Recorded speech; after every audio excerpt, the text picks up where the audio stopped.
think now I'm going to ask Leah Solo to come up and to introduce our speaker.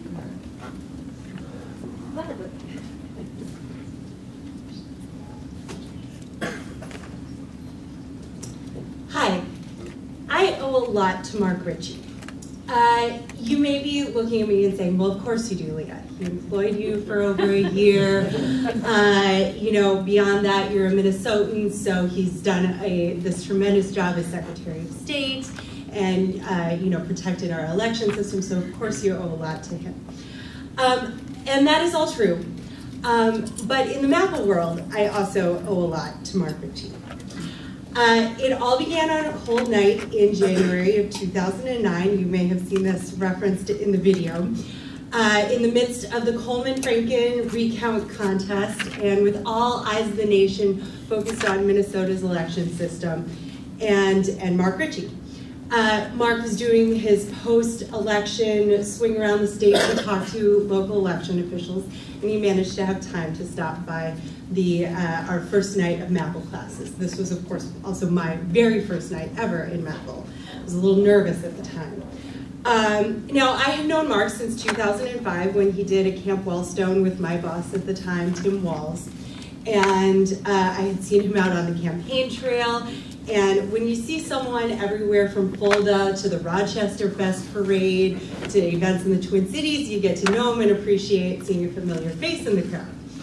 Well, so that night when I walked into MAPL, for my first class, I saw Mark Ritchie. And I was very relieved to see someone I knew. And I walked up to him and I said, hi. And he greeted me with a hug and, hey, Leah, I didn't know you were in this program. And this is very typical for Mark because he remembers everyone that he meets and he gives hugs to people and he's just a friendly person and that you see. So a lot of the other students in the class didn't know this. They didn't know that I'd known him since then, and they told me later that they said, who is this girl that is so politically connected that she's on a first name basis with Secretary of State? So, Mark, because of you, for the first time in my life, I felt what it was like to be cool. Yeah. And not only that, but I also knew that MAPL was a place that I could call home, because I would only call home someplace where knowing the Secretary of State automatically qualifies you as home.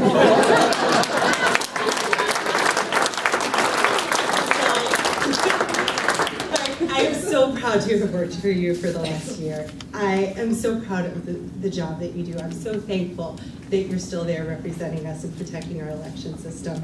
And I am honored to introduce Mark Ritchie, our Secretary of State.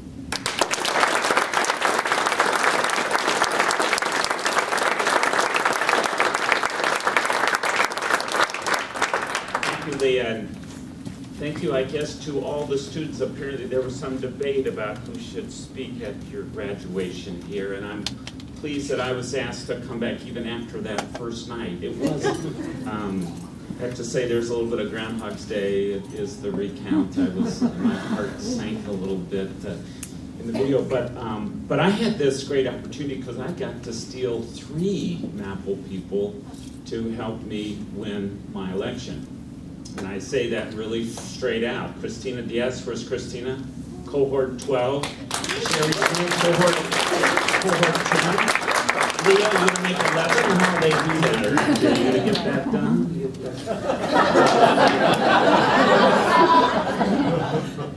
But in that process, I also got a chance to get to know more about MAPL and to understand the program, because the night that I showed up, I was like, oh, Y wants me to do something. Well, sure, I'm going to do that, whatever that is. And it was a cold night. I do remember that.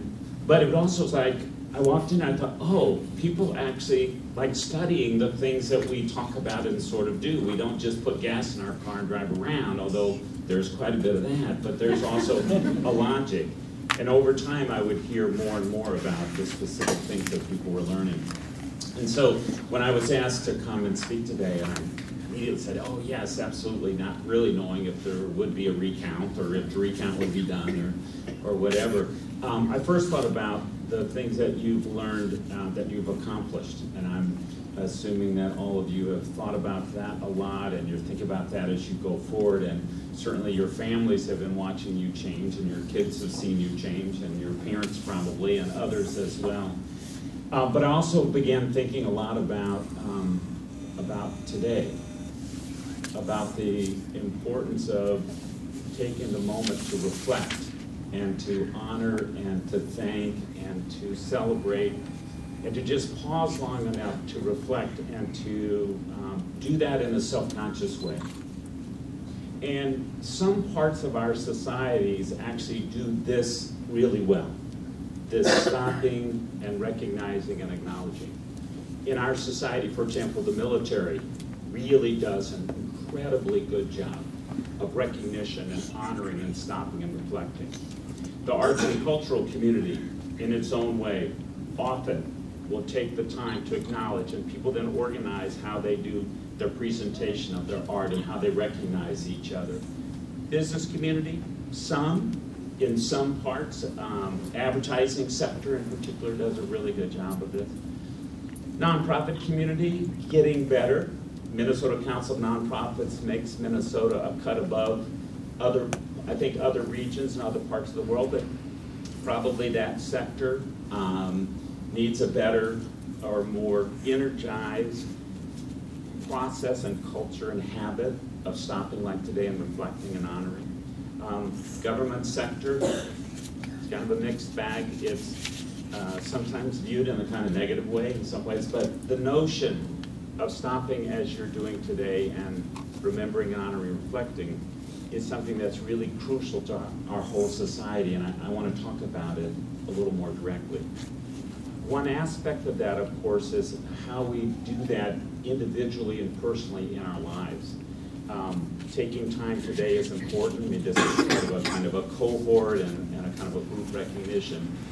But of course, how we live our lives personally, within our families, within our friendship network, within our workplaces, in our religious community, at the supermarket, on the bus, the ways that we take the time to say thank you, to recognize a small thing done or a great thing done, the ways that we find ourselves in communion with others and we say what we feel and express an appreciation. This part of recognition is very important just to keep our fabric of our society woven together. And it's the kind of thing that, you know, I think MAPL students in particular that I've known have learned and taken on and appreciated that sort of individual and personal recognition in a special kind of way. And it's not just sort of Minnesota nice. I mean, that is an important thing. But there is an element to that personal aspect of recognition and acknowledgement and expressing appreciation that's pretty crucial. And I'm going to return to that. But the thing that I began thinking about a lot more as I thought about today was the larger society's place in this moment, in this political moment, and where the aspect of the society recognizing and appreciating and acknowledging has come to kind of a crisis point, especially around the public, and a kind of disrespect having gotten its nose under the tent and its toe into the doorstep, and inside of our culture a different kind of attitude, a different kind of feeling of disrespect, crowding out in some ways the human elements of appreciation and acknowledgement. I don't know if you, pay attention to all of this. You all have jobs and families and stuff, but it's the kind of thing that's been on my mind a lot because I see in particular the sort of disrespect of the commons and disrespect of public service and disrespect of public servants in particular. And it is so grating on me. I have a grandmother sitting on my shoulder, going like this. People's disrespect of the commons we call the environment or the ecology. I mean, I get into conversations with people who absolutely do not believe there is a future. They have kind of a religious view or some personal philosophical view about the end of the earth. And they absolutely do not care about the trees or the water or the fish or the biology or the biodiversity. They absolutely do not care. And there's a disrespect of that part of the commons. But there's also a disrespect in people's view about heritage and history, a kind of a lack of understanding about the things that knit us together and hold us together as a people. A kind of disrespect of that in its expression in the society. Where do we put our money? Where do we invest our time, our dollars, our public dollars, our personal dollars? A kind of disrespect of one of the things that is part of our human commons. But most alarming for me, the thing that I feel has really pushed out and taken away the oxygen in the atmosphere for true respect and true appreciation and acknowledgement has been the disrespect for those who serve us and serve the public. These crazy guys in Upper Peninsula in Michigan who were going to go out and shoot police so they could foment a revolution.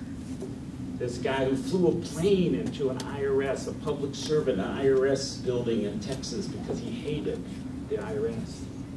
The disrespect expressed towards our servicemen and women. The disrespect towards teachers, it's unbelievable to me.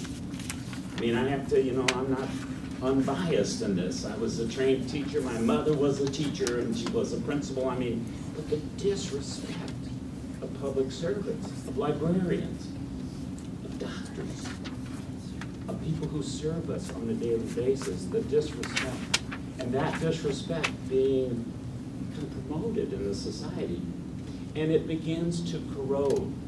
It's not just that it doesn't leave space in some places for expressing our appreciation or taking the moments like this where we reflect and acknowledge on accomplishment and on the potential for the future. It also is corrosive. This past political season had its own effect, of course, on the society. But the thing that was most alarming to me was to see my friends want to react. When you're being bullied and baited, you want to react. When you're seeing a kind of disrespect, you want to react. And it is a corrosive aspect of that kind of disrespect. And it begins to potentially change us. And this is a really serious matter for society to be able to go forward. 150 years ago this weekend, South Carolina seceded from the Union. May not be on top of your list of things to be reflecting on. But that period of time was a period of time where the breakdown in respect and in conversation led to the most horrible period of our nation's history. The most destructive and violent of wars, the most rendering of us as a people. Still going on today, by the way. I happen to grow up in Georgia, and that war is still going on. But 50 years ago this month, John Kennedy was elected. And his period of leadership was one that was partially a time when he was attacked and there was so much going on in our society and politics, and all of a sudden we found ourselves with an assassinated president. And within a very, very short period of time, this was, for me, a kind of formative time of growing up.